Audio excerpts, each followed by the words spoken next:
Cartas de Cristo. Carta 5.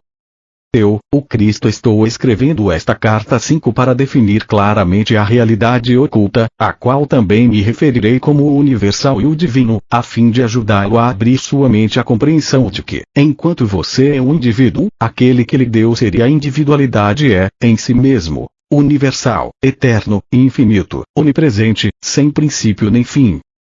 Para o bem das pessoas que resolverem ler a carta 5 antes das cartas anteriores, as quais relatam minha vida e meus verdadeiros ensinamentos enquanto estava na Terra, direi que meu verdadeiro eu, Jesus Cristo, não deve de nenhuma maneira ser confundido com Jesus retratado no Novo Testamento.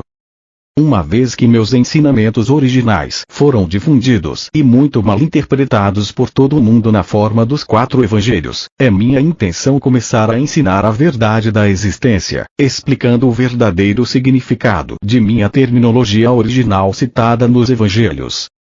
Isso é necessário para desfazer, e finalmente eliminar da consciência das pessoas, os mal-entendidos que têm persistido, assim como a má informação dada às gerações de buscadores espirituais desde que vivi na Terra.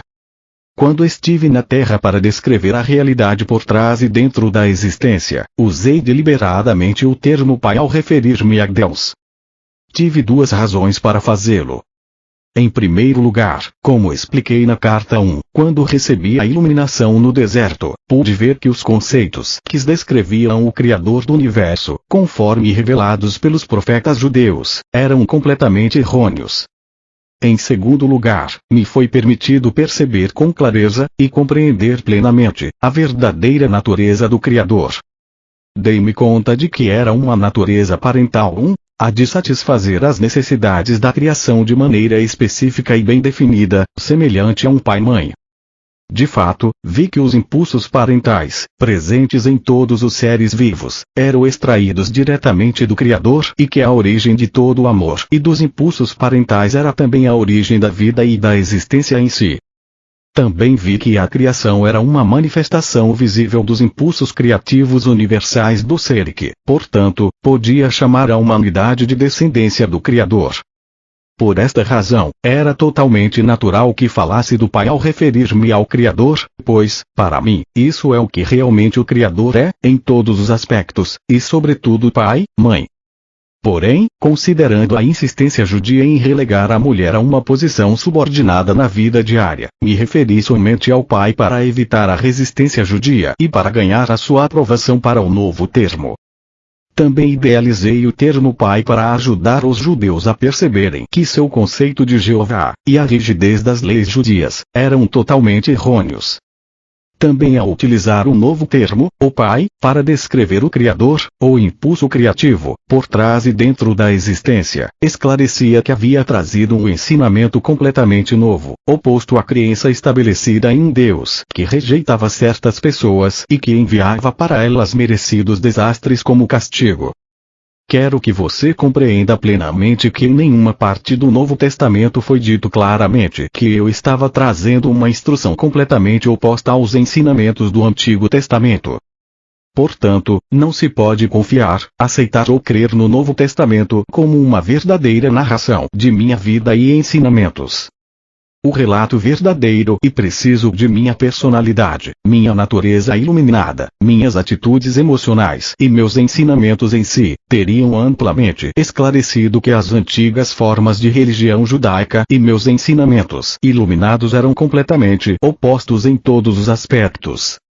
A religião judaica possuía conceitos extremamente materialistas. Entretanto, existem escritos por meio dos quais os judeus espiritualmente iluminados alcançaram, e continuam alcançando, uma percepção mística de nossa fonte do ser. Estes, em vista de seu estado mental transcendente, devem ser profundamente honrados e respeitados. Mas, quando os escritos dos profetas atingiram o homem e a mulher comum, transmitiram uma mensagem diferente, controladora, que era puramente humana e falsa. Nenhum controle do bem ou do mal é exercido por um Deus que está acima. Se fosse assim, o mundo não estaria em um estado tão espantoso de transtorno e miséria. Eu trouxe um novo ensinamento, destinado exclusivamente a tornar as pessoas conscientes da universalidade e do amor, a natureza inerente e transcendente, de aquele que trouxe toda a criação para a manifestação visível. Tenho o propósito de tornar isso muito claro para permitir aos buscadores da verdade libertar-se de qualquer vestígio de crença de que eu era simplesmente um profeta, em uma extensa linhagem de profetas judeus, e que eu continuava a pregar suas crenças, onde um Jeová Todo-Poderoso possuía sentimentos ambivalentes em relação à sua própria criação. O temor que os discípulos tinham dos judeus ortodoxos fez com que se conformassem com o que estes haviam decidido contar ao povo sobre mim. Você deve recordar que para ganhar novos adeptos judeus ao cristianismo, meus discípulos tiveram medo de renunciar ao Antigo Testamento, uma vez que este tinha mantido os judeus unidos durante séculos. Portanto, extraíram e adicionaram aos meus ensinamentos tudo o que fosse compatível com as velhas crenças religiosas. Minha genealogia foi traçada para assegurar aos judeus que eu descendia do rei Davi. Por que teriam se incomodado em fazer isso? A não ser que quisessem deixar claro que eu era judeu de linhagem antiga e que, portanto, era um legítimo candidato a Messias. Se realmente tivessem compreendido o que eu tinha vindo fazer na Terra, romper com o passado e lançar as bases para um futuro completamente novo de compreensão e atividade, teriam feito um esforço maior para assegurar que o povo compreendesse os verdadeiros propósitos que me impulsionaram até o dia de minha morte. Porém não o fizeram, e obscureceram muito do que tentei ensinar.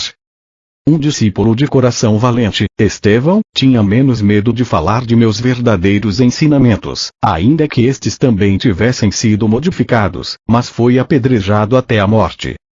Você deve compreender que a vida de meus discípulos era precária e que não é de se estranhar que mascarassem os meus ensinamentos com pensamentos tradicionais, para torná-los mais aceitáveis ao povo.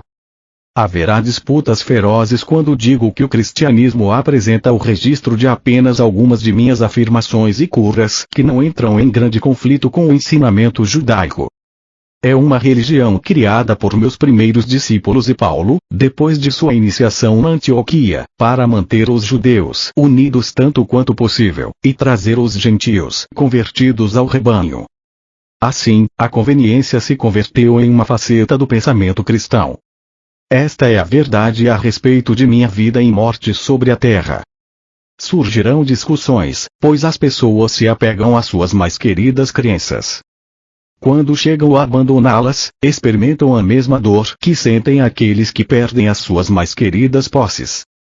Entretanto, por mais queridas que sejam as crenças, são somente crenças. Elas não são uma base firme sobre a qual se possa construir uma nova vida. Agora que retornei para você, por intermédio do canal destas cartas, estou fazendo novamente todo o esforço possível, dentro dos parâmetros de sua percepção humana, para descrever a realidade, sua fonte do ser, a qual iniciou o universo e a existência em si. Exatamente como há 2000 anos, eu vim agora através do canal destas cartas, estabelecer as bases da futura evolução espiritual durante o próximo milênio. O seu desenvolvimento espiritual somente pode surgir de suas mais profundas percepções e da compreensão da natureza da existência daquele que o trouxe para a existência. Pois o que você claramente percebe cria as condições nas quais você vive. A humanidade, por não ter compreendido as suas verdadeiras origens espirituais, está constantemente envolvida em guerras, gerando condições terrenas que são uma desgraça para a consciência humana, além de uma fonte de todo tipo de sofrimento. Por essa razão, estou enviando, irradiando, o pleno poder de minha consciência crística, a fim de trazer para você a verdade da existência na forma de uma terminologia moderna e compreensível. Quero capacitar você a construir uma nova consciência e compreensão da verdade como ela realmente é, ao invés de deixá-lo continuar aderindo às falsas crenças que foram ensinadas ou transmitidas a você por tradição.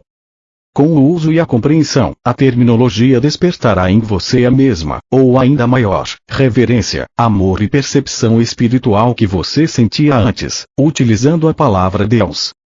Esta terminologia mais apropriada, carregada de significado universal, preencherá você com o poder espiritual quando utilizar e visualizar o significado das palavras. Estou aqui para dizer que, quando você tiver purificado a sua consciência dos grosseiros pensamentos e sentimentos humanos, próprios dos impulsos do ego, e perseverar na meditação e em uma elevação de sua consciência em direção ao universal, você começará a sentir o poder espiritual invadindo sua mente e finalmente todo o seu corpo. Assim, meus ensinamentos são dirigidos exclusivamente para ajudá-lo a abrir a sua consciência para a nova vida, a vitalidade e o poder espiritual, a fim de que você possa abandonar a sua velha maneira de viver, limitada e insatisfeita, e encontrar uma nova fonte de alegria interior e de satisfação para cada uma de suas necessidades. Reflita sobre esta afirmação. Eu não trouxe nenhum deve ou não deve, ou restrições frustrantes que você mesmo, não queira impor a si mesmo.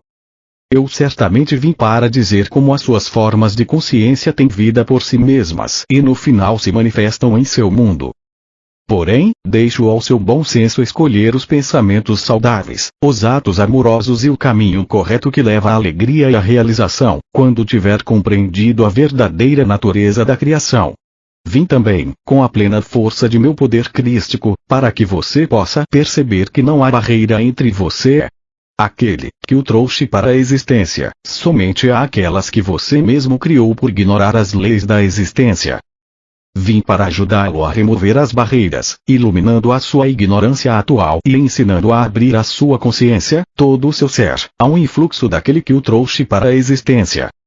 Portanto, repito, minhas instruções são dirigidas exclusivamente para ajudar você a abrir a sua consciência para uma vida, uma vitalidade e um poder espiritual renovados, para que possa abandonar seu antigo modo de vida limitado e insatisfatório e encontrar uma nova fonte de alegria interior e de satisfação de cada uma de suas necessidades. Eu espero, com o amor divino, que você alcance este supremo estado de ser antes que passe para a próxima dimensão, a fim de que a sua passagem possa ocorrer sem sofrimento e sua transição seja sublime. Este é o único propósito que motiva estas cartas. A afirmação acima é um modo mais forte e poderoso de dizer em outras palavras o que eu disse quando estava na Terra. Busque primeiro o reino dos céus, e todas as coisas boas serão dadas a você em acréscimo. Não fiz esta afirmação para convencer as pessoas a serem boas. Anunciei um fato da existência. É preciso que compreenda, completa e claramente, que aquele que você chama de Deus, e a que me refiro como universal, não possui nenhuma das características humanas que são atribuídas a ele pelas muitas religiões. As características humanas de raiva, ameaças e castigos, por exemplo, pertencem somente à condição humana. Digo novamente. Eu, o Cristo, desci para ditar estas cartas expressamente para livrar sua mente das antigas imagens formadas com palavras humanas, cunhadas pelos profetas. É minha firme intenção substituí-las por descrições do poder, da consciência universal, a qual realmente cria, move-se e apoia o universo visível e todas as demais dimensões para além de sua percepção e compreensão atual. Também estou aqui para contar que estes outros universos e dimensões se abrirão e estarão acessíveis à sua consciência quando o conhecimento traçado nestas cartas for absorvido e se converta na própria matéria de sua consciência individualizada. Finalmente, a morte significará uma feliz transição de uma dimensão de existência limitada para outra mais luminosa e poderosa. Quando estiver adequadamente purificado espiritualmente, você saberá que está maduro para emergir da cápsula do corpo, e você sairá, aliviado por estar livre das limitações físicas, para entrar em uma dimensão de amor, beleza e maravilhosa existência. Você perceberá a morte como ela pode ser, o que realmente é para as almas iluminadas. Uma gloriosa transição, um presente de vida maior, de grande criatividade, e uma experiência de ser extasiante como você nunca sonhou. Também quero deixar claro que muitas pessoas acreditam que podem viver uma vida frutífera e realizada, seguindo milhares de diferentes mestres do pensamento positivo. Mude a sua consciência, eles dizem, e você mudará a sua vida. Isso é verdade até certo ponto. Porém, para os buscadores que estão em evolução espiritual, tal mudança de consciência ainda deixa certa aridez de espírito e um anseio de algo mais. Este algo mais que a alma anseia é o verdadeiro contato e reunião com a sua fonte do ser. Pode ser que você alcance certo crescimento espiritual por seguir o caminho de perceber somente o bem, o verdadeiro e o amoroso. Porém, permanecerá sendo uma entidade funcionando sozinha em seu próprio lugar, ligada à Terra e não assistida pelo universal, infinito e eterno. Uma vez que compreenda a natureza do universal e volte os seus pensamentos para fazer realmente contato com isso, você se dará conta de que já não está sozinho, que está sendo sustentado pela realidade, a qual sustenta o universo. E quando digo fazer verdadeiro contato com isso, significa que, quando você está fazendo a oração suplicante para receber esse ou aquele benefício, não está fazendo um verdadeiro contato com a sua fonte do ser. Certamente a fonte do ser recebe a oração, e frequentemente obtém-se uma resposta rápida que satisfaz a necessidade, inclusive tal como foi pedido. Porém, o verdadeiro contato com a fonte de seu ser será experimentado somente quando você tiver purificado suficientemente a sua consciência do impulso grosseiro do ego humano e quando tiver passado algum tempo meditando e estendendo regularmente sua consciência, de maneira emocionalmente poderosa, em direção à fonte, buscando conexão, renovação e repouso do espírito. Este é o verdadeiro propósito por detrás da existência. Uma constante e mútua reciprocidade de comunicação entre a fonte de todo ser e a criação. Aqui lembro a você que, quando eu vivia na Terra, todos os dias dizia aos judeus, com muita clareza, que, por mim mesmo, não posso fazer nada. Continuamente declarava que é o Pai quem faz o trabalho, não eu. Eu vim neste tempo para capacitar você a fazer a sua transição de uma consciência humana presa à Terra para uma consciência de iluminação, quando a pessoa sabe que finalmente conhece a verdade do ser. Sem dúvida, a pessoa que é profundamente religiosa, permanentemente doutrinada com o dogma religioso é a teologia, judia, cristã, muçulmana, hinduísta ou qualquer outra crença religiosa, encontrará dificuldade, inclusive dolorosa, a princípio, para aceitar e fazer bom uso destas cartas, pois uma mente condicionada e programada é como concreto. As crenças entranhadas e usadas como talismãs, apoio emocional e como afirmações para dar força em momentos de crise, são emocionalmente gravadas no subconsciente. Normalmente elas incorporam um temor de ofender a Deus, ao contemplar e avançar para uma verdade mais elevada. A menos que haja um anseio sincero de conhecer a verdade do ser para além das crenças tradicionais, estes padrões mentais tornam-se quase impossíveis de aniquilar na mente e nas emoções e bloqueiam o verdadeiro progresso espiritual. Vim expressamente para ajudar aqueles que têm vontade de mover-se para além destas barreiras em direção à iluminação verdadeira. Portanto, se você sente intuitivamente que as palavras nestas páginas são a verdade e sente-se atraído por elas, tenha confiança de que está pronto para começar o caminho espiritual que se esboça nestas cartas. Eu estou à disposição para dar a você a coragem para seguir adiante até alcançar a meta, a verdadeira iluminação espiritual, a renovação da vida, a força de vontade e a descoberta do que eu chamei de o reino dos céus. Diariamente, a oração e a meditação sincera permitirão a você alcançar a purificação mental, e, gradualmente, a verdade e a compreensão substituirão os antigos mitos que foram tão importantes para você algum dia. Antes de começar os ensinamentos que se seguirão, eu, o Cristo, tenho que lembrá-lo de que seu universo não é sólido. Como provavelmente você já sabe, de acordo com os seus cientistas, a matéria sólida, a substância visível do mundo, é de fato composta de partículas de energia. A verdade do ser de sua dimensão terrena repousa sobre esta realidade fundamental da criação. Para compreender meus ensinamentos referentes à verdade do ser, é necessário captar esse aparente vazio fundamental, subjacente a todo o seu mundo criado. A maioria de vocês conhece esse fato da existência de maneira intelectual, mas isso não foi ainda nem remotamente filtrado pela sua consciência para dar a vocês uma nova perspectiva do mundo e da existência em si mesma.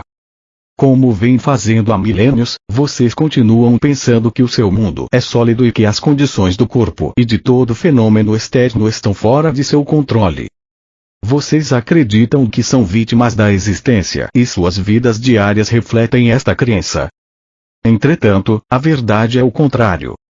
Portanto, é absolutamente necessário para mim retornar para ajudá-los a avançar em direção a uma percepção mais elevada da verdade.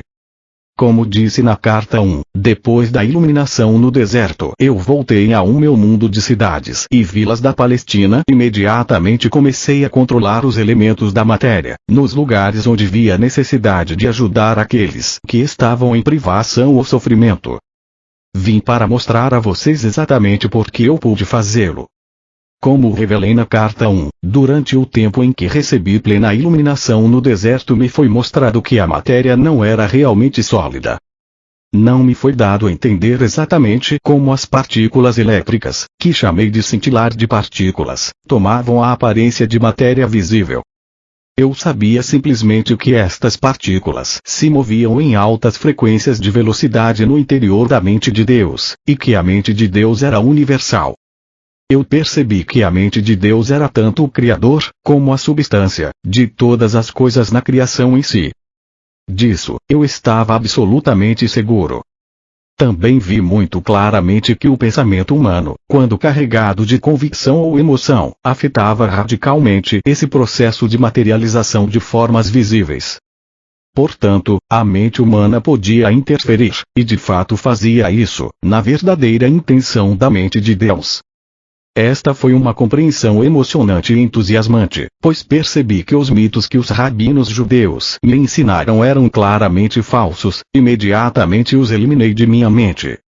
Abracei a verdade com entusiasmo, pois compreendi por que as pessoas experimentavam a miséria e o sofrimento. Isso emanava de seus próprios processos de pensamento. Também me foi dado ver as comunidades de partículas vivas, que a ciência chama de células, trabalhando dentro de todo ser vivo. Eu estava consciente da harmonia divina controlando o funcionamento das células, as quais ativamente construíam e mantinham as distintas partes dos corpos físicos de todas as criaturas vivas e das plantas, grandes e pequenas. Por essa razão, utilizei frequentemente a paisagem para dar exemplos da imanência e da atividade do Pai nas menores manifestações da vida selvagem, como nas plantas e nos pássaros, por exemplo. Como expliquei com clareza nas cartas de 1 a 3, chamei a mente de Deus de Pai porque pude ver, perceber, a verdadeira natureza da mente de Deus. Eu estava seguro de que retornando ao povo da Palestina para descrever as revelações que havia recebido, eles compreenderiam que suas crenças, as quais tinham sido gravadas em suas consciências pelos rabinos, eram completamente falsas. Eu vi que a verdadeira natureza da mente de Deus era a forma mais elevada do amor divino e que isso podia ser visto consistentemente ativo em cada ser vivo. Como disse anteriormente, esse conhecimento me permitia fazer milagres e controlar os elementos onde fosse oportuno e necessário.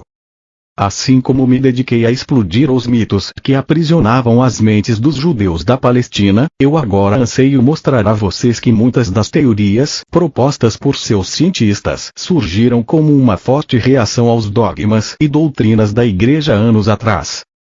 Para compreender esta afirmação você deve perceber que, antes do tempo de Darwin, quando várias igrejas cristãs tinham a mente do povo sob seu domínio, era geralmente aceito que o universo havia sido criado exatamente como estava escrito no Gênesis do Velho Testamento bíblico. Quando os homens da ciência tentaram anunciar suas descobertas e teorias, foram obrigados a descrever suas novas crenças na presença de uma enorme oposição religiosa. Em consequência, eles acreditaram ser necessário utilizar grande parte de sua energia mental para provar que as afirmações dos profetas eram errôneas. Mas ao fazer isso, esta estratégia causou a perda de sua clareza de visão, e eles se tornaram impulsionados pelo ego. Daí em diante, qualquer percepção intuitiva que fosse proposta por alguém da comunidade científica era ridicularizada, rejeitada e posta de lado por outros cientistas. Por causa desse clima mental, o pêndulo da investigação da verdade oscilou exclusivamente para a invariável crença na razão e na lógica, aprisionando o intelecto humano no materialismo, ao buscar as respostas acerca das origens da vida e da existência. Assim, é absolutamente necessário para mim refutar algumas teorias científicas e mostrar que são tão errôneas quanto as chamadas verdades da doutrina cristã. Ao chegar a algumas destas teorias, tanto os cientistas como os homens da igreja têm mergulhado no reino de absurdas suposições não provadas, para responder a perguntas que não poderiam ser respondidas somente com a mente terrena. Mesmo tendo a ciência relatado que a substância de seu mundo material é composta basicamente de partículas elétricas que estão em movimento com grande velocidade no espaço, ela é incapaz de explicar por que tais partículas de energia tomam a forma e a densidade da matéria. Ela apenas afirma que existem forças de fusão que casualmente criam os elementos. A ciência não pode dizer a você qual é a força de motivação que atrai as partículas que formam os elementos. A ciência tampouco pode explicar de onde vêm originalmente tais partículas de energia. Apenas afirma que foram liberadas durante o Big Bang, o qual, acreditam, deu o primeiro impulso para a criação. Por que um repentino Big Bang? Do que? Qual foi o fator de motivação por trás dele? A ciência fala de eletromagnetismo, porém não pode dizer de onde vêm tais energias que aparecem e desaparecem. Para onde vão? Por que vão? De uma perspectiva humana, não parece haver atividade inteligível dentro ou por trás desse trabalho. A ciência diz que o eletromagnetismo simplesmente é um simples fato da existência, ainda que produza um trabalho altamente inteligente e intencional, sob a forma de milhões de bilhões de substâncias das quais é feito o universo. Como acontece isso? Não há nada que o eletromagnetismo tenha tornado visível, que a mente humana possa considerar como sem propósito ou sem significado. A ciência ignora este mais básico e vital nível da criação. Sem uma resposta para o porquê tudo que é trazido para a manifestação visível, através da atividade das energias gêmeas do eletromagnetismo, que sempre tem um propósito, tem êxito e é racional, nada de valor se descobrirá na busca de suas origens. Até que a ciência possa testar e descobrir a realidade do espaço no qual as partículas elétricas do ser visível estão apoiadas, a ciência ficará sempre por trás das portas fechadas do materialismo. O acesso à verdade eterna e à sabedoria universal estará sempre bloqueado e ela permanecerá encerrada unicamente dentro das amarras da razão, razão esta que é somente o produto da atividade finita das células do cérebro. É a verdadeira natureza do espaço o que eu quero apresentar a você, porém antes de fazer isso, devo primeiro chamar sua atenção para perguntas altamente pertinentes.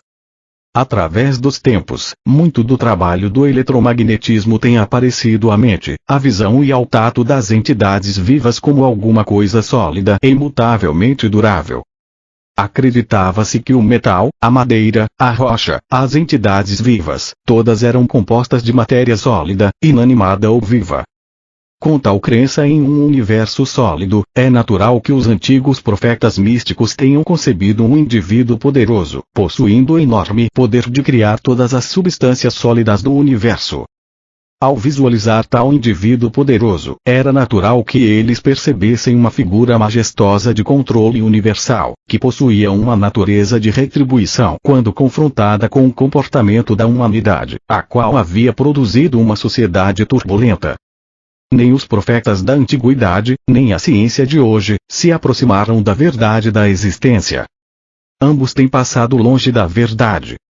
A ciência diz que a vida começou quando, de uma maneira inexplicável, uma combinação correta de reações químicas produziu uma molécula capaz de fazer cópias de si mesma, provocando mais reações químicas.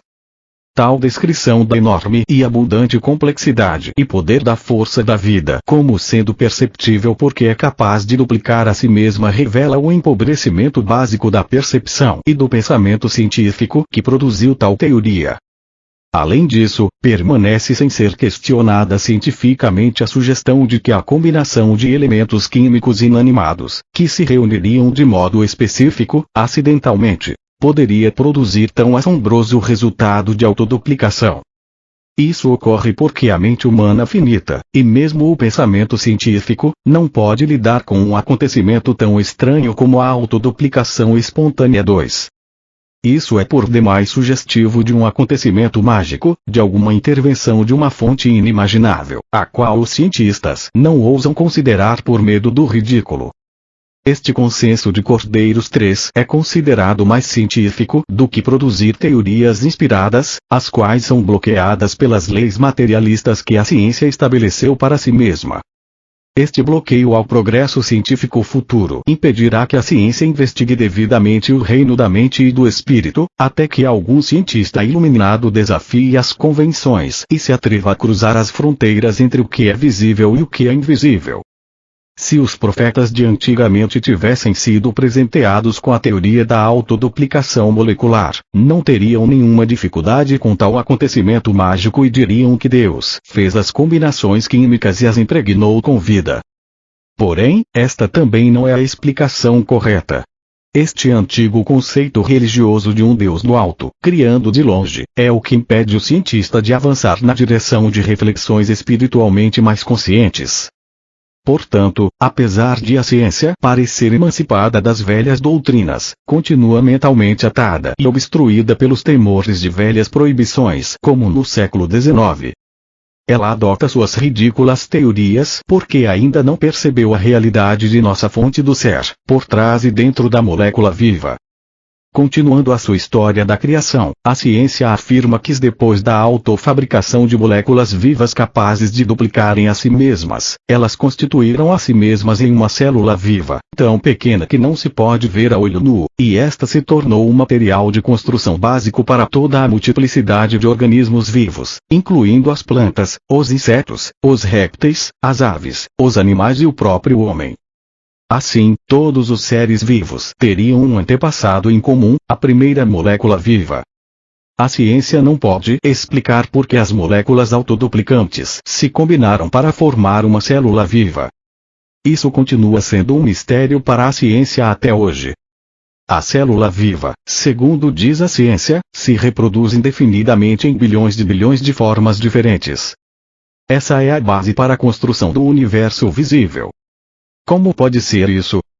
Que impulso motiva tal duplicação? A ciência não pode dizer. Entrincheirada em sua própria cegueira, tem se limitado, e as pessoas com ela, a uma cegueira materialista. E agora, a primeira célula viva merece a plena atenção de qualquer um que esteja buscando seriamente a dimensão espiritual e a fonte principal da existência 4, porque a primeira molécula viva e a primeira célula viva são a primeiríssima evidência de alguma atividade inteligente dentro da matéria, dentro do universo. O primeiro traço mostrando sensatez e sensibilidade é a função da membrana que envolve a célula, fornecendo proteção e individualidade.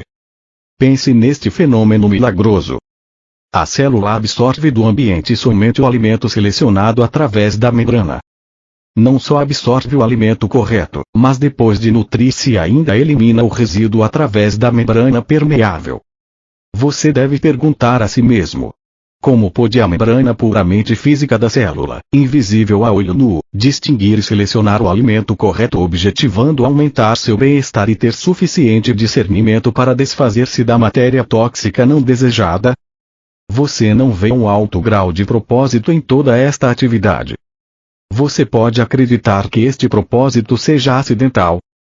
E o propósito não é a grande marca da inteligência. E mais. A membrana da célula continua a fazer esse trabalho de selecionar o alimento e descartar a matéria tóxica, em bilhões de diferentes circunstâncias e condições relacionadas com a sobrevivência de diferentes espécies, em diversos ambientes.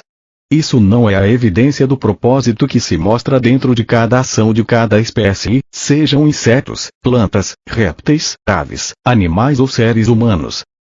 Não seria possível descrever o universo como o consistente e constante impulso do propósito tornado visível no reino da matéria visível.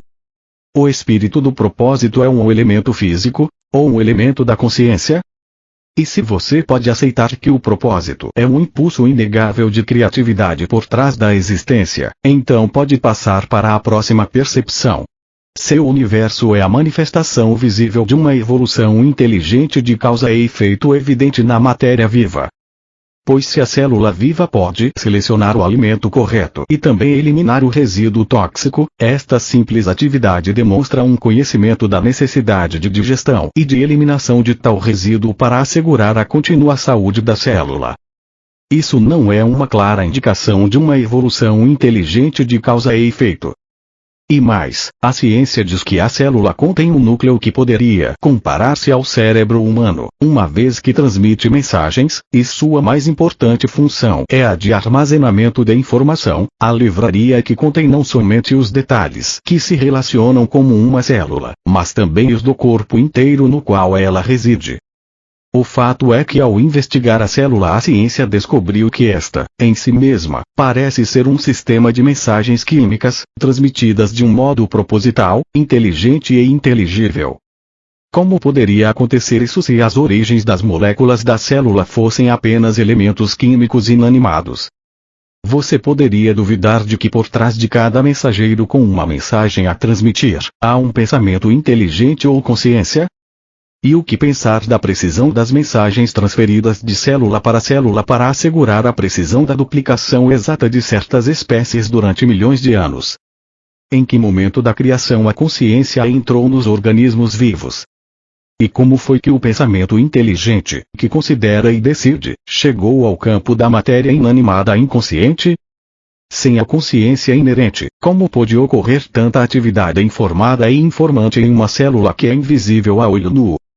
Tal atividade não é o produto da consciência-conhecimento, demonstrando a presença de vida inteligente em seu aspecto mais básico? Uma simples célula viva em forma de bactéria pode mover-se sozinha e viver sua própria vida especializada e excitante no ambiente, ou, como um vírus, realizar seu trabalho especializado e mortal de atacar alvos específicos nos organismos vivos.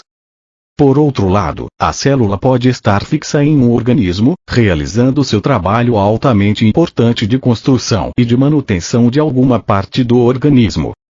Tal trabalho produz matéria viva precisamente adequada e necessária ao órgão vivo sobre o qual trabalha, sejam partes do corpo humano ou de vida animal, ou vegetal, tais como os dedos dos pés do ser humano e o baço, ou a pele do animal e as presas, ou as escamas do peixe e a plumagem das aves, ou a copa das árvores e as folhas nos ramos, ou as pétalas das flores, ou as antenas das mariposas e suas asas diáfanas, a pele do réptil, dos crocodilos e seus dentes e os olhos da lula que mudam de cor segundo a sua necessidade de camuflagem.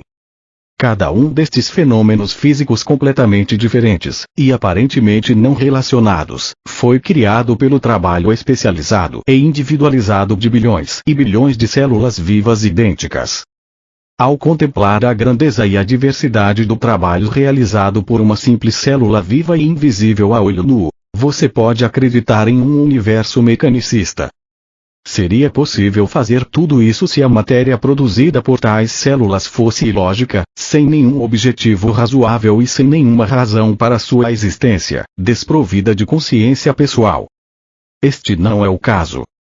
Estas células vivas idênticas trabalham juntas em harmonia dentro do homem ou do animal, para fazer um fígado com suas múltiplas funções no corpo. Para criar um olho complexo que tem seu propósito específico de pôr o organismo em contato direto e inteligente com seu ambiente, incorporando a ajuda do cérebro. Para fazer ossos fortes, expressamente desenhados em conjunto com tendões e músculos, para unir-se a outros de maneira tão conveniente que permitem o pleno e ágil movimento do organismo. Além disso, células nunca interferem no trabalho de outras células. Ao criarem um rim, não fazem de repente uma orelha. Ao criarem cabelo, não se lançam subitamente a fazer pele. Não, as células criam o couro cabeludo e as mesmíssimas células criam o cabelo. A única diferença entre as células da pele e as do cabelo é o trabalho que realizam, segundo após segundo, durante toda uma vida. Por quê? Qual é o fator motivador e inspirador? Acidente? Que inteligência organizadora pôs em movimento todo o processo de criação, desde o nível mais fundamental de formação de simples elementos a partir de partículas elétricas livres no espaço, até a combinação de elementos para formar substâncias químicas, a combinação correta de substâncias específicas para formar uma molécula viva, a combinação correta de moléculas vivas para fazer uma célula viva, que pode receber alimentos, eliminar resíduos, construir segundo especificações claras, deslocar-se e sustentar conscientemente esse enorme edifício da criação através de bilhões de anos. Qual é a força motivadora que concebeu e fez evoluir com sucesso nos sistemas vivos as entidades vivas, bilhões e bilhões de maneiras diferentes de fertilizar as sementes de todo tipo, sejam as das plantas, dos insetos, dos répteis, das aves, dos animais ou dos seres humanos, desenvolvendo para cada um deles um sistema inteligente de procriação, adequado às condições climáticas e à produção de vegetação no ambiente, a fim de assegurar a sobrevivência. A sobrevivência não é também uma evidência de atividade com propósito inteligente? Ao cumprir-se esta grande façanha de criatividade, você não deveria se perguntar como é que cada espécie viva tem sua própria maneira individual de criar sua prole e de protegê-la de todo possível perigo, até que seja capaz de sobreviver sozinha. Isso não é um ativo amor pela criação em sua forma mais elevada. Você não pode sair desta análise sobre o que tem a inteligência humana a dizer a respeito das origens da vida e da criatividade, sem que se mencionem as importantíssimas moléculas de DNA 5, sobre as quais se diz que levam o projeto de todo o organismo, planta ou bebê. Estas moléculas de DNA dão as instruções às células, informando o que elas devem construir de acordo com os cromossomos depositados pela semente. Em lugar da inteligência, a ciência ofereceu as moléculas de DNA e as células frágeis da matéria como a fonte de existência, seu líder supremo, seu diretor de criação, das quais toda a criação deve depender para sobreviver. Contemple o glorioso DNA, Senhor de sua criação. De onde tirarão as células de DNA seus inteligentes poderes direcionais? A ciência já está satisfeita, agora que é capaz de explicar de maneira razoável por que as diversas espécies de todo tipo se reproduzem com tanta precisão e consistência. A ciência quer que você acredite que vive em um universo puramente mecanicista, que o fenômeno da evolução surge puramente de mutações casuais e da sobrevivência do mais apto. Se você estudar os diversos organismos da criação, as múltiplas e diferentes atividades de espécies relacionadas, poderá verdadeiramente acreditar em um conceito materialista tão pouco provável. Não é uma mera coincidência que hoje várias pessoas criativas empreendem viagens difíceis para explorar, determinar e fotografar os lugares em que vivem as criaturas selvagens e as plantas silvestres, a fim de permitir descobrir a imensa inteligência por trás da criação. Você é entretido e instruído por um banquete de fatos e fotografias sobre as maravilhas de seu universo. Durante meu tempo na Terra não tive tais maravilhas às quais referir-me para ensinar aos judeus a universal verdade da existência. Eu tinha somente os animais domésticos e as aves para usar como exemplos da maravilhosa inventividade, inteligência e consciência, aparentes em todo ser vivo. Em nenhuma parte do Evangelho foi escrito que eu me referia ao alto e poderoso Jeová como Criador, como era o costume dos líderes judeus. Não. Eu recorri ao campo, às flores e às aves e procurei ensinar aos meus compatriotas que eles estavam rodeados por uma criação milagrosa e maravilhosa. Há 2000 anos, em sua dimensão, nos faltava seu atual conhecimento científico para observar e explicar de maneira inteligente a atividade que eu chamava o Pai, em tudo o que se encontra ao seu redor.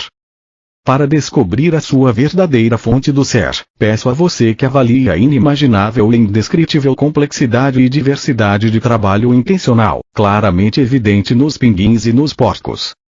A mente humana pode reproduzir qualquer das atividades mais básicas no sistema digestivo, por exemplo, que rapidamente reúne as enzimas requeridas e os hormônios necessários para a digestão.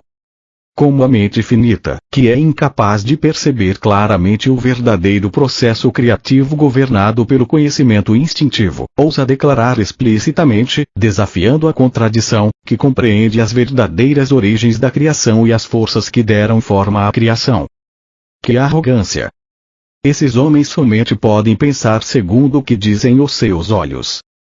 Vejo a ignorância científica atual com compaixão amorosa, com certo grau de divertimento e um grande desejo de alfinetar seu orgulho, pois, enquanto alguém não questionar sua autossatisfação e posição de infalibilidade, o verdadeiro casamento entre as eternas verdades e o conhecimento científico humano não poderá acontecer. Porém terão que fazê-lo, ou a evolução espiritual humana ficará paralisada. Os cientistas têm a mente excessivamente cheia de conhecimento livresco especializado, de fórmulas e equações aceitas, e têm também uma grande necessidade de aprovação e reconhecimento dentro da comunidade científica, o que impede a penetração mística de inteligências mais elevadas. Peço aos leitores destas cartas que formem uma associação para em meu nome desafiar a ciência e perguntar: em que momento da evolução do mundo material a consciência foi percebida pela primeira vez? Repito, e digo isso seriamente. Pergunte ao cientista em que momento da evolução do mundo percebe-se pela primeira vez a consciência? Na célula viva. Se a resposta for a célula viva, pergunte se a consciência já era perceptível nas moléculas vivas, que se combinaram para formar a célula, e se envolverem em uma membrana tão inteligentemente desenhada que permitia o consumo de alimento selecionado e o descarte de resíduo tóxico. Como ela reconhecia o resíduo tóxico?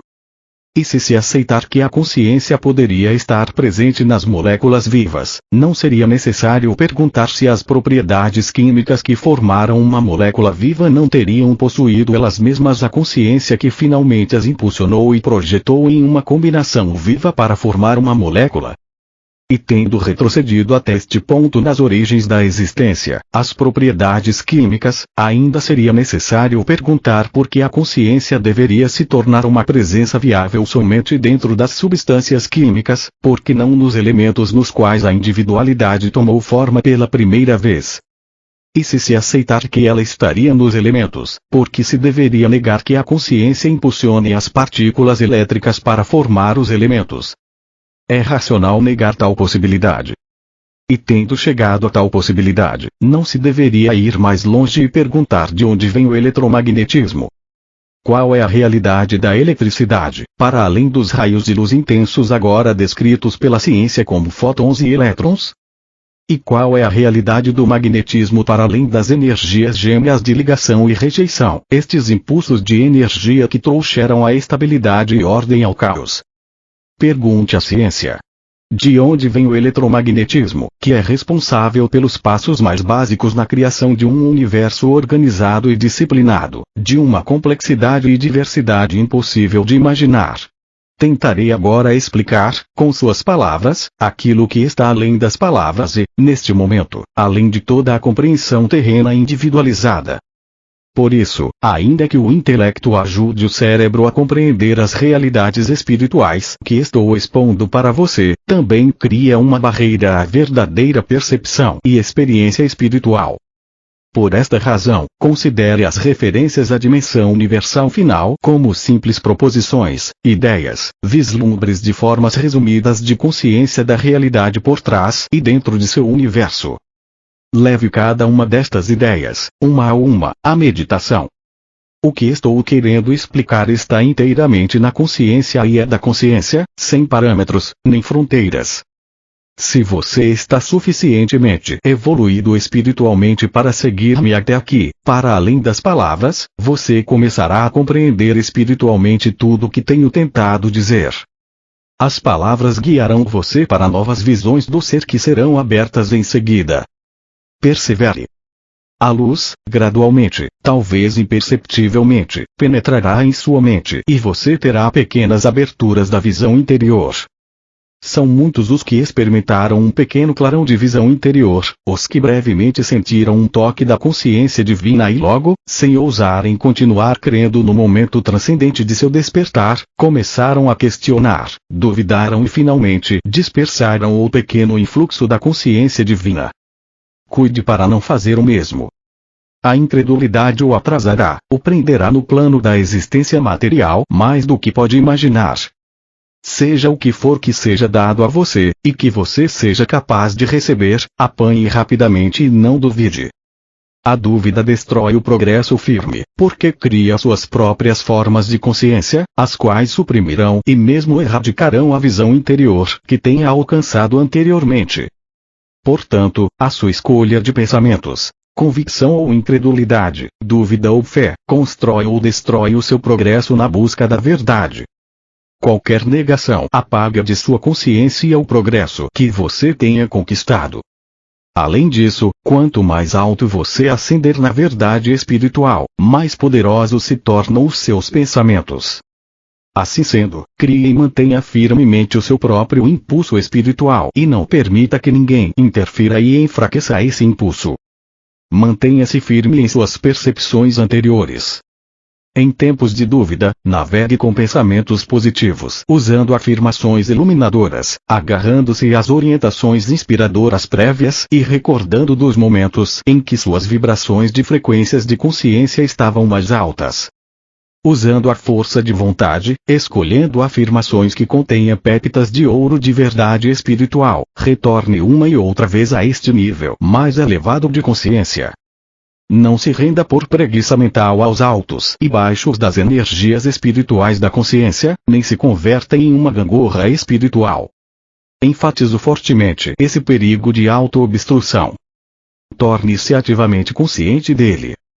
Se você conhece algo das narrações de minha vida na Palestina, lembrará que eu também sofri o fenômeno dos altos e baixos da consciência espiritual e que foi necessário retirar-me para as colinas para rezar, meditar e renovar as minhas forças espirituais.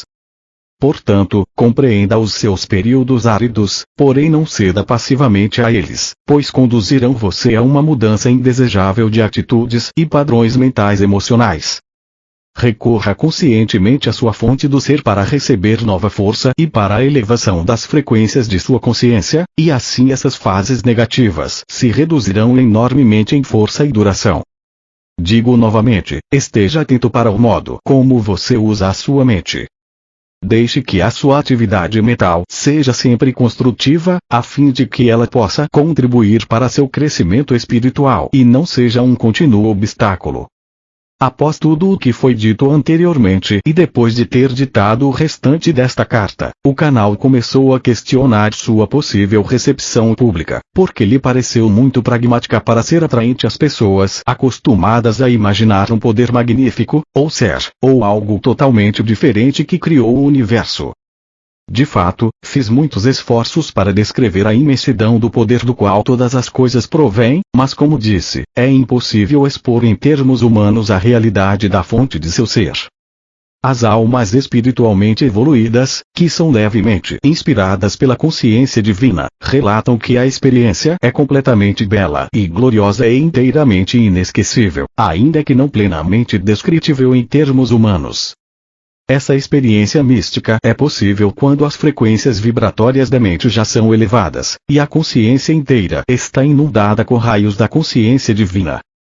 É uma condição que envolve mais os sentimentos do que o intelecto e as células do cérebro.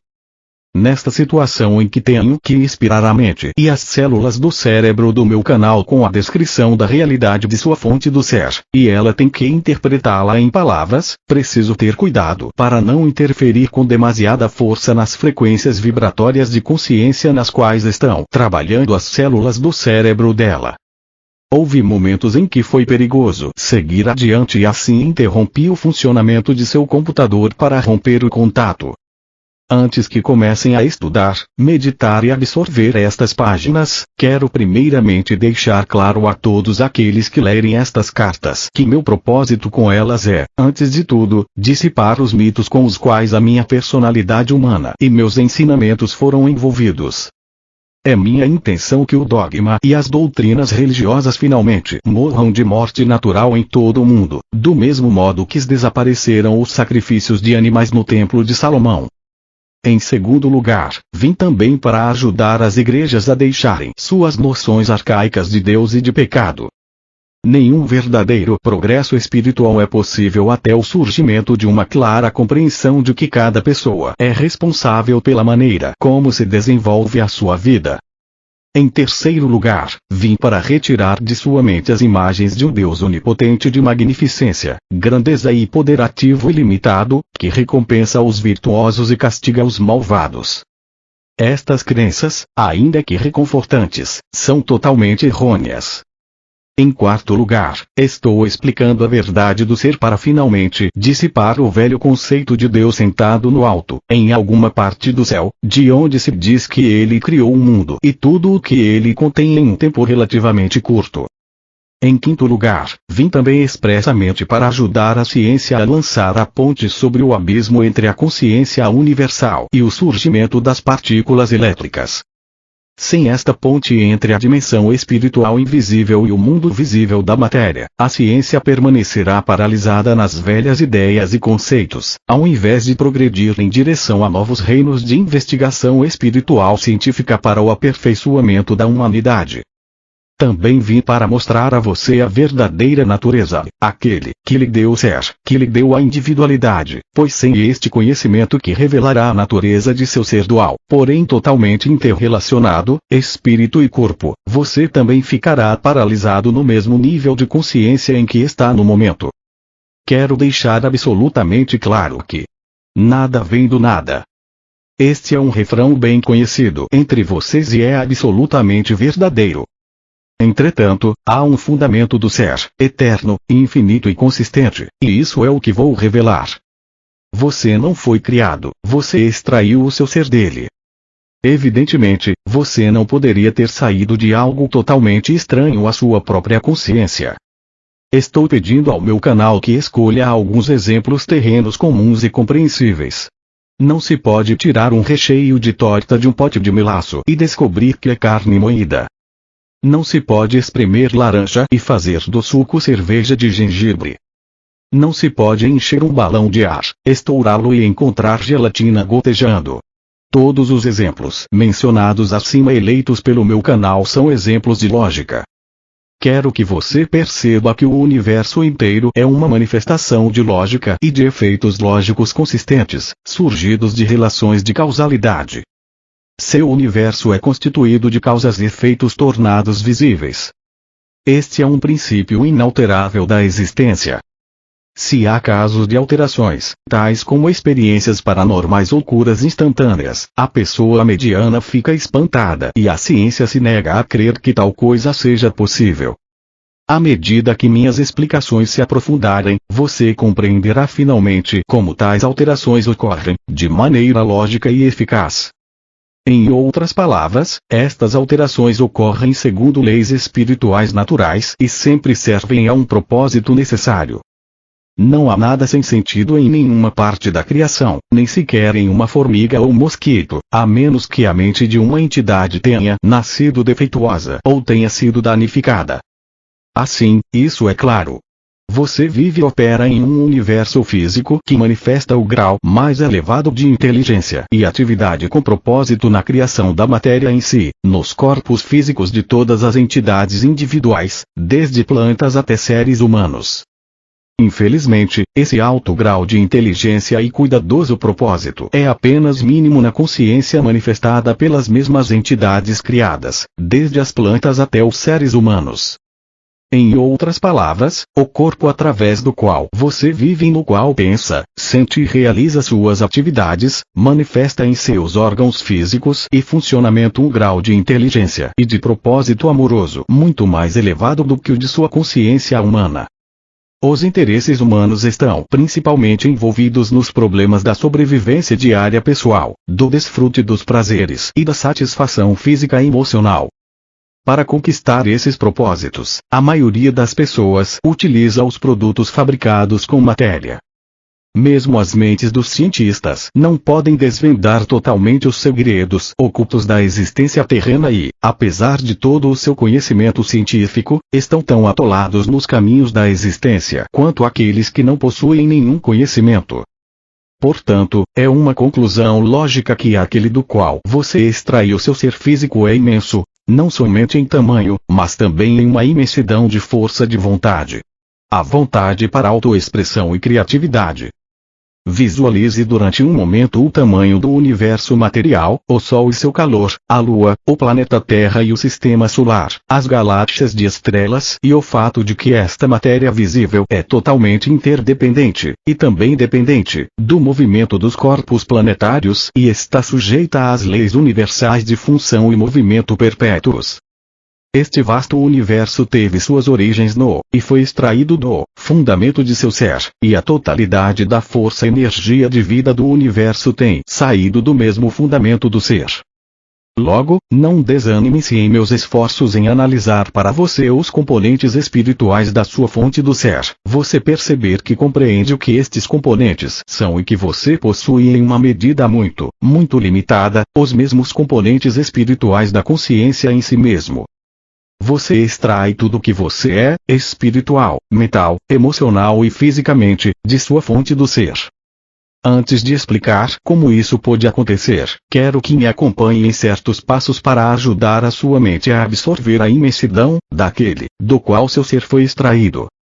Depois de ler as próximas páginas até o final da carta, medite e visualize sobre cada parágrafo individualmente, pois somente deste modo as palavras começarão a crescer em compreensão e a assumir a realidade espiritual de seu significado verdadeiro.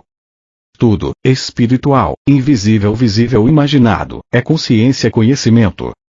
A natureza primária e abrangente da consciência é o conhecimento. Não é possível ter consciência sem possuir conhecimento. Tudo que você vê, toca, ouve, sente, sabe, é consciência-conhecimento, tornada visível. Não há nada no universo que não seja consciência tornada visível. A consciência-conhecimento é infinita e eterna. Há duas dimensões de consciência dentro e além do seu próprio plano terreno de existência, o plano da matéria pesada e da forma sólida. A dimensão universal final de consciência-conhecimento jamais pode ser plena ou verdadeiramente conhecida por um espírito individualizado. É inacessível. Ela está em equilíbrio. É a única fonte de todo poder, sabedoria, amor, inteligência. A dimensão universal de consciência-conhecimento em equilíbrio é um estado de silêncio e de quietude, a partir do qual vem o som, a cor, a forma individualizada e toda a criatividade visível no universo visível. Da dimensão universal final de consciência-conhecimento em equilíbrio, veio toda a criação, todas as diversas dimensões invisíveis de existência, descendo em ordem de espiritualidade, dos muitos portais da dimensão universal, até as mais pesadas frequências vibracionais de substâncias terrenas inanimadas, e mais além, até os horrores inomináveis das perversões da consciência e antiverdade.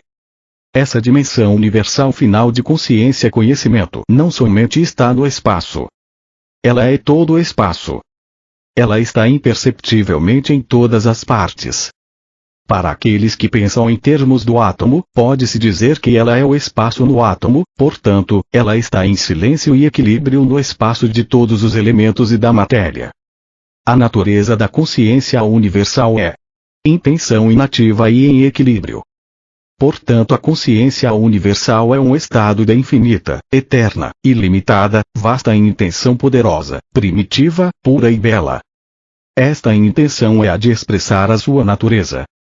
A intenção da natureza da consciência universal é a totalidade da vontade e do propósito, sempre unidos em um abraço.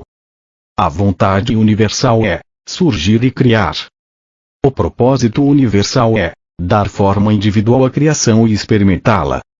Na dimensão universal final de intenção da consciência-conhecimento, a vontade universal está em um estado de mútua retenção, com o propósito universal, ambos em perfeito equilíbrio no silêncio e quietude. A vontade universal é inteligência universal, o propósito universal é amor universal, universalmente em equilíbrio, em mútua retenção, a partir dos quais têm tomado forma todas as coisas visíveis e invisíveis e todos os impulsos humanos. Se você pudesse receber a plenitude da realidade universal em seu interior, você seria desintegrado pelo seu poder explosivo, e dissolvido sem forma na consciência-conhecimento. Ela transcende a condição humana individual, do mesmo modo que o calor e a luz de seu sol é bilhões de vezes mais potente que a luz dos vagalumes que cintilam na escuridão. Quando estive na Terra, fiz uma distinção entre seu Pai no céu e seu Pai em seu interior. Quando falava de seu Pai no céu, queria dizer inteligência universal. Por causa da atitude dos judeus para com as mulheres, eu me referi somente a este aspecto da consciência universal. Nos dias de hoje, a você que está consciente da igualdade dos gêneros, falo de Pai, Mãe consciência em equilíbrio na consciência universal conhecimento, onde o Pai consciência é a inteligência universal e a Mãe consciência é o amor universal. O instrumento da energia criativa do Pai consciência, a eletricidade, está em um estado de mútua retenção, equilíbrio, com o instrumento da energia criativa da Mãe consciência, o magnetismo. Uma vez que o instrumento do Pai, Mãe, o eletromagnetismo, está em equilíbrio na consciência universal, ele nunca será detectado no espaço pelos cientistas, por mais que o investiguem. O impulso vontade do Pai consciência é atividade inteligente, em equilíbrio com o impulso propósito da Mãe consciência, que é nutrir para a sobrevivência. Pai, Mãe consciência é uma força impessoal poderosa, embora ela seja pessoal para você, mesmo antes de você buscar fazer contato com ela. À medida que evolua espiritualmente, você a sentirá, pois ela é a realidade do ser. Ela está em todas as partes e em todas as coisas. O Pai consciência é o amor inteligente, que proporciona energia inteligente e impulso ao mundo das formas complexas, é expressado fisicamente como eletricidade. Mãe propósito é a inteligência amorosa que proporciona o propósito e o impulso para a sobrevivência das formas complexas individualizadas, é expressada como magnetismo, ligação e repulsão. Esses são os impulsos originais universais de todo o ser da consciência universal, sua fonte de ser, inteligência, amor. Esse é o estado do ser antes da criação. Consciência conhecimento em um estado de equilíbrio. Quero que você entre de novo em um estado interior de equilíbrio consciente, onde a mente permanece em silêncio. Você controla o seu interior e sua mente e suas emoções não mais se dividem em atividade e sentimento. Pode ser que note um aumento de poder dentro de você, de força, paz e contentamento. Isso, expressado em você de forma individual, é o estado de ser do qual saiu a criação. Quero assinalar que o equilíbrio é impossível no momento em que se introduz o pensamento. Quero que você perceba que a dimensão universal é uma dimensão de impulso sem forma. Ela não contém nenhum projeto de criação. Ela está em um estado de forma não dividida. O equilíbrio, a mútua retenção entre os impulsos opostos, para deslocar-se e permanecer unidos, cria uma espiral infinita de energia autocontida. A energia autocontida de mútua retenção é simplesmente impossível de imaginar pela individualidade. Como eu disse anteriormente, se a individualidade pudesse entrar na dimensão universal dos impulsos mutuamente retidos de movimento e ligação, seria imediatamente desfeita e regressaria ao equilíbrio da consciência universal. Reflita sobre a imensidão inimaginável de poder contido na retenção mútua dos impulsos gêmeos na consciência universal, que são primariamente consciência-conhecimento, intenção-vontade, propósito inteligência-amor, combinados como amor inteligente e inteligência amorosa. Impulsos de movimento-ligação, repulsão-eletricidade, em equilíbrio, magnetismo. O exposto anteriormente descreve a ilimitada dimensão universal anterior ao Big Bang. Agora você sabe que o processo criativo Pai, Mãe e os instrumentos da criação física estão todos em estado de equilíbrio na dimensão universal, porém esse equilíbrio deve explodir para dar lugar à forma individual. Você sabe também que, em virtude de que os impulsos eternos infinitos estão contidos no estado de retenção mútua, esses impulsos são de uma intensidade inimaginável de energia, contra a qual a sua energia atômica contida na desintegração do átomo é um simples puff, um espasmo infinitesimal sem importância. Quero que compreenda plenamente tudo o que foi anteriormente dito, uma vez que a compreensão do que ocorreu no momento do Big Bang dará a você um vislumbre do que aconteceu no momento da explosão da consciência universal, que permitiu a criação da forma individual. A consciência universal foi despedaçada. a vontade e o propósito, Pai inteligência e Mãe amor nutrição, foram explodidos para trabalharem de maneira independente, mas também conjuntamente. Os seus respectivos instrumentos foram a eletricidade e o magnetismo. Da explosão do equilíbrio veio a grande intenção de autoexpressão. A consciência universal do ser se converteu no impulso da consciência individualizada demandando autoexpressão. A vida e o original são sinônimos na dimensão da matéria. Eles se converteram na consciência da matéria. O que é a consciência da vida? É Pai, inteligência o impulso de movimento Mãe, amor o impulso de propósito, nutrição, sobrevivência. Visto como eletricidade visto como magnetismo na matéria. Comece a imaginar a explosão da consciência. Do conhecimento. Para ajudá-lo a parcialmente visualizar o que ocorreu no momento do Big Bang, tente lembrar algum momento em que você também experimentou uma explosão em sua consciência. Isso ocorre quando você dedica todo o seu ser para alcançar algum objetivo importante. Você está a ponto de se engajar na execução de seus planos, em um estado de excitada antecipação, e alguma circunstância banal ou uma pessoa insensível o impede de realizar os objetivos que são tão caros ao seu coração. Como você se sentiria? A sua concentração seria dividida e você explodiria. Aqui, novamente, devo pedir ao meu canal para enumerar alguns exemplos do que quero dizer em termos humanos, pois mesmo a menor consciência terrena é extraída da consciência universal. Imagine que você está no aeroporto, entusiasmado e preparado para desfrutar de férias inesperadas em um lugar distante. Ao chegar ao balcão de viagens, descobre que não existem documentos para você, não há passagens, não há informação de reserva para o voo e nem de hospedagem, embora tenha pago tudo com cartão de crédito. Como você se sentiria? Você está vestido com um traje muito caro, aguardando para jantar com alguns clientes importantes e está a ponto de concluir um grande contrato milionário. O garçom derruba um prato de comida quente sobre você. Como você se sentiria? Após fazer compras, você se dirige ao estacionamento e descobre que as rodas e as portas do seu carro foram roubadas, em pleno dia. Como você se sentiria? Com compaixão, você abre o porta-moedas para dar algumas ao mendigo inválido que choraminga, porém o homem se atira com força, rouba sua carteira e sai correndo como um atleta. Como você se sentiria? Em todas estas circunstâncias você teria uma forte consciência de iniciativa em sua mente.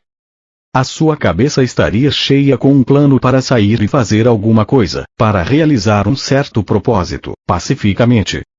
A sua intenção estaria entrelaçada com seu propósito, portanto em equilíbrio, mas observe que sua atenção crescia na expectativa de se aproximar do seu objetivo. Quanto maior a tensão, maior a explosão. De fato, você estaria no mesmo estado que a consciência universal conhecimento intenção Pai inteligência em equilíbrio com Mãe propósito, para dar seria a forma ao plano que você tem a intenção de criar. Você pode imaginar o caos mental emocional que se seguiria após sua explosão, a incapacidade de pensar com clareza, os pensamentos que viriam, um após o outro, exigindo expressão, nenhum deles sensatos ou lógicos. Tente compreender que você, uma forma individualizada, é o microcosmo do macrocosmo. Você é a cabeça de um expressando a alfinete consciência conhecimento universal, seja quando, em equilíbrio, medita aquietando o pensamento, seja como consciência ativa, quando pensa e sente, projeta e cria. Portanto, se você puder relacionar a sua minúscula explosão de consciência com a explosão dos céus, terá uma pequena ideia do caos que se seguiu, momentaneamente, tanto na dimensão universal, quanto nos éons 8 de tempo, dentro da nova expansão criada na dimensão matéria, ainda em seu estado sem forma. Assim, muitos de vocês terão que reorganizar totalmente suas ideias a respeito da criação. Ela iniciou em uma condição de caos total. Os impulsos universais foram divididos. Não havia um projeto para dirigir ou controlar o início da individualidade. Os impulsos estavam ainda sem nenhuma forma consciente ou direção.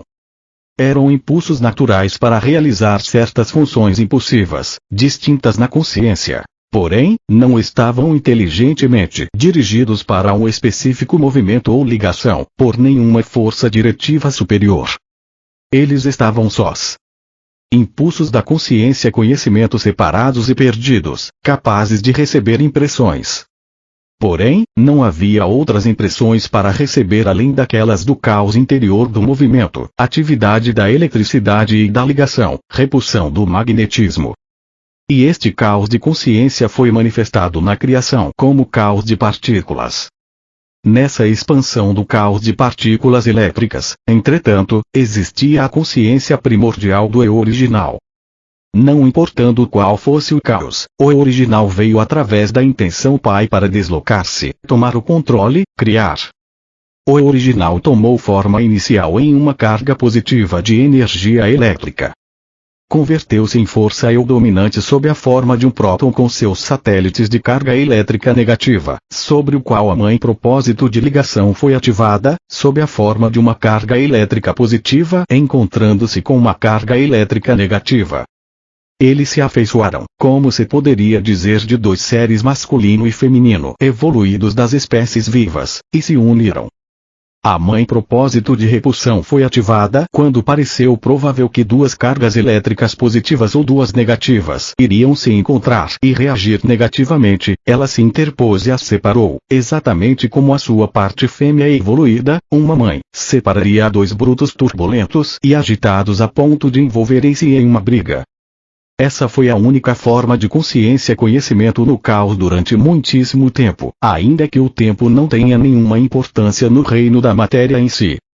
O tempo somente tem importância quando há um contato de conhecimento consciente entre cargas elétricas, resultando em ligação ou repulsão, quando há uma progressão de aproximações e eventos que ocorrem, e quando há propósitos a serem alcançados. Fora disso, o tempo não tem sentido.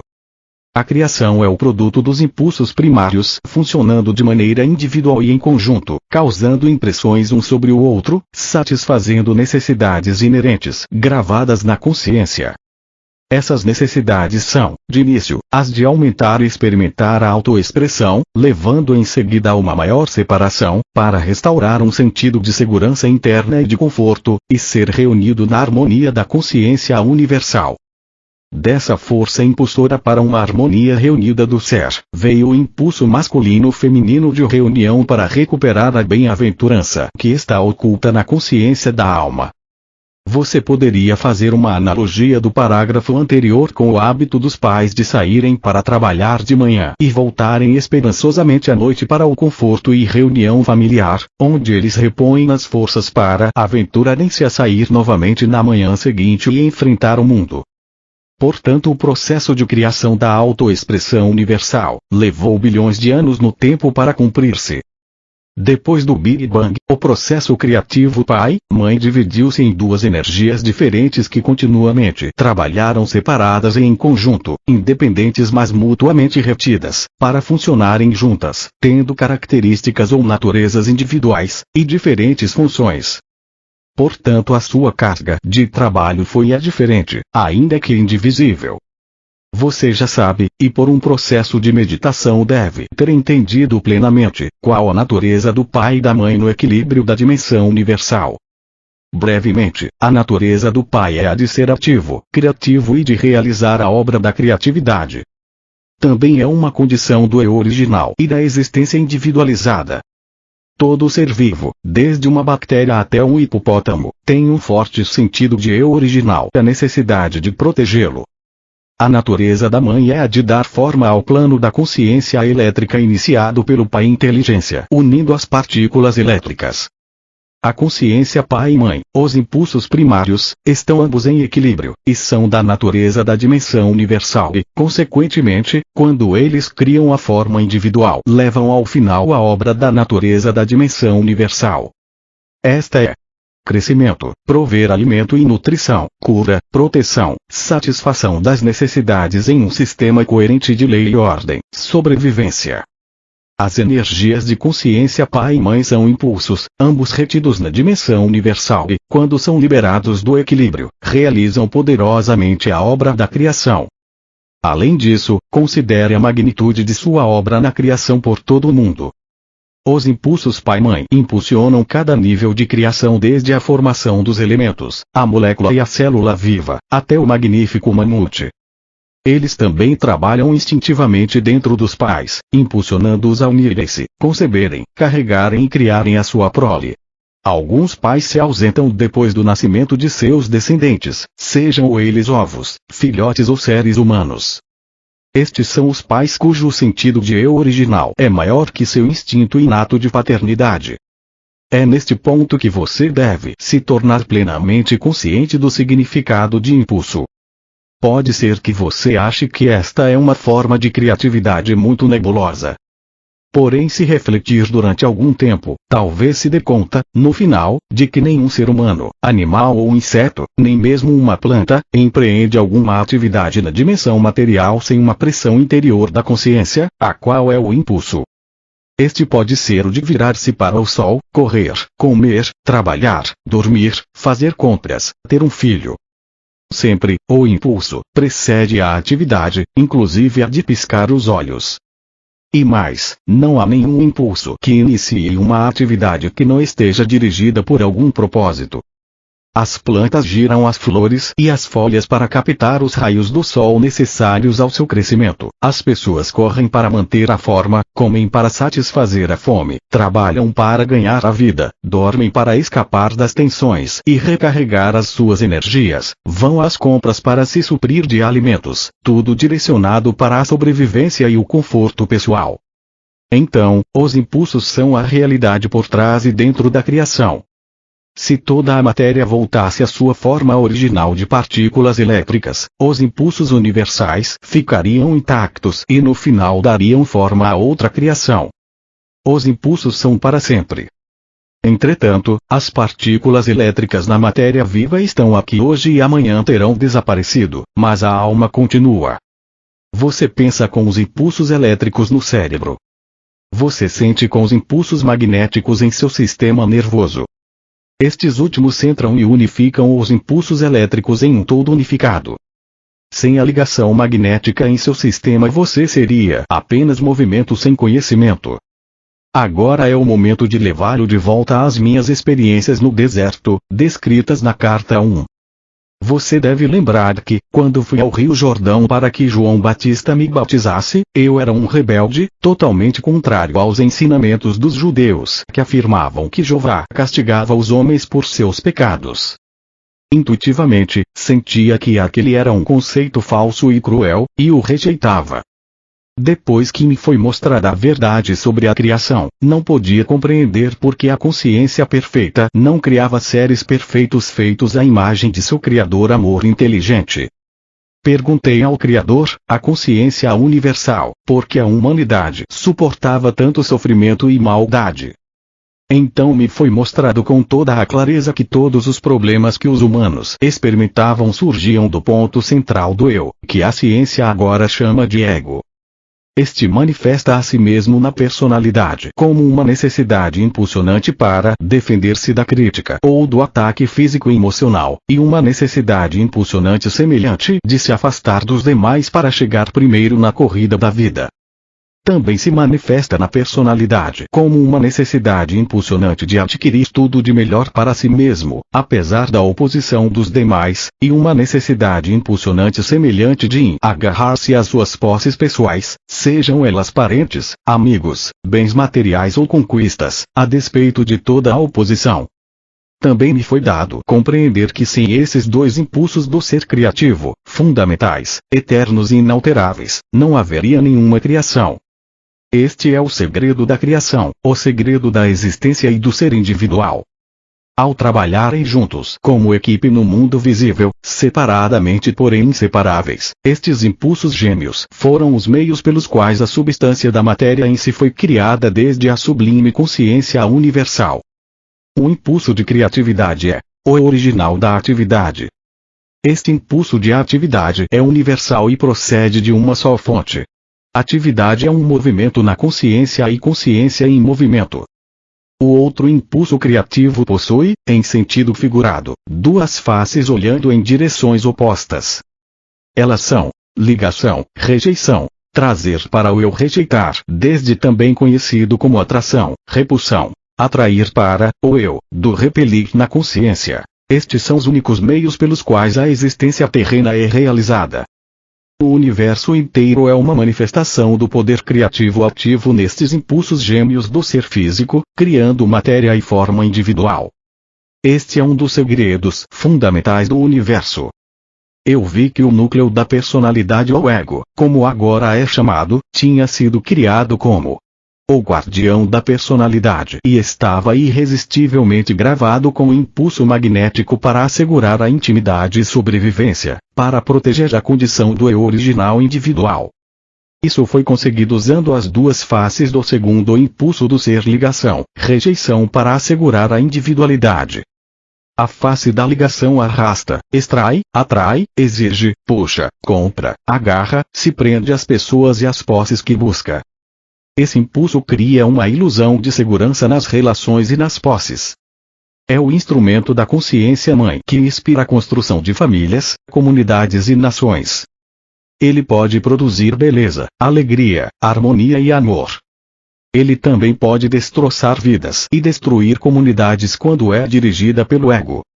A face da rejeição repele, joga para o lado, afasta, evita todas as coisas, pessoas, animais, posses, que ela não queira. O impulso de rejeição cria a ilusão de intimidade e segurança. Esse é o impulso que promove as rupturas nas famílias, nas relações, nas comunidades e nas nações. Ele é supostamente orientado para salvar vidas, assegurando proteção e intimidade, mas é uma força destrutiva quando seu direcionador é o ego. Sem esses dois impulsos gêmeos do ser, todas as coisas permaneceriam sempre misturadas umas às outras na eternidade imutável do poder criativo universal em equilíbrio. Sem esses impulsos gêmeos, não haveria nenhuma interação entre dar e receber e puxar e empurrar, necessários para a criação de milhões de experiências pessoais, a partir das quais avança e evoluciona a personalidade. Portanto, o problema da personalidade e da direção do ego, que é suportado por todas as coisas vivas e pela humanidade, é um fato irrevogável e inevitável da criação. Qualquer outra explicação é puro mito. Eu vi que, o que os homens chamam pecado, era o resultado direto da interação dos impulsos de ligação, rejeição na natureza humana. Os impulsos de ligação, rejeição constituem um disfarce emocional mental utilizado por todas as entidades individuais criadas, incluindo as aves e os animais. Você vê esses impulsos funcionando em toda a natureza, inclusive na vida das plantas. Os impulsos de ligação, rejeição dirigem o comportamento em direção à sobrevivência de todas as entidades na criação. Não houve nenhuma escapatória dos impulsos de ligação, rejeição. Esses impulsos gêmeos foram a fonte efêmera de todo conforto mundano, prazer e felicidade, e também a fonte de toda a enfermidade, miséria e privação no mundo. Entretanto, além disso, subjacente, transcendendo e interpenetrando tudo, está a vida, nascida da explosão da consciência universal, sendo próprio fundamento e fonte da consciência terrena, assim como a consciência pai, mãe é criativa, também o pensamento do homem é criativo, pois o pensamento e o sentimento são o exercício e a união dos instrumentos gêmeos da consciência pai, mãe. Desse modo, esses impulsos de ligação, rejeição na personalidade individual tornam-se também altamente criativos, na medida em que determinam, e tornam visíveis, as formas de consciência das coisas desejadas e das coisas rejeitadas. Este é o segundo segredo fundamental do universo. Eu vi que o pecado era um conceito artificial, convenientemente idealizado por homens para descrever qualquer atividade humana que causava dor a outros. Era inevitável que todos os seres humanos, em algum momento, causassem algum tipo de aflição ou dor a outros por causa de sua tendência natural de arrebatar as coisas dos demais e de repelir com rudeza aos demais, a fim de conseguir o que querem da vida. Essa propensão humana de ferir os outros em nada ofende a consciência universal, Deus, como afirmaram as religiões judaica e cristã.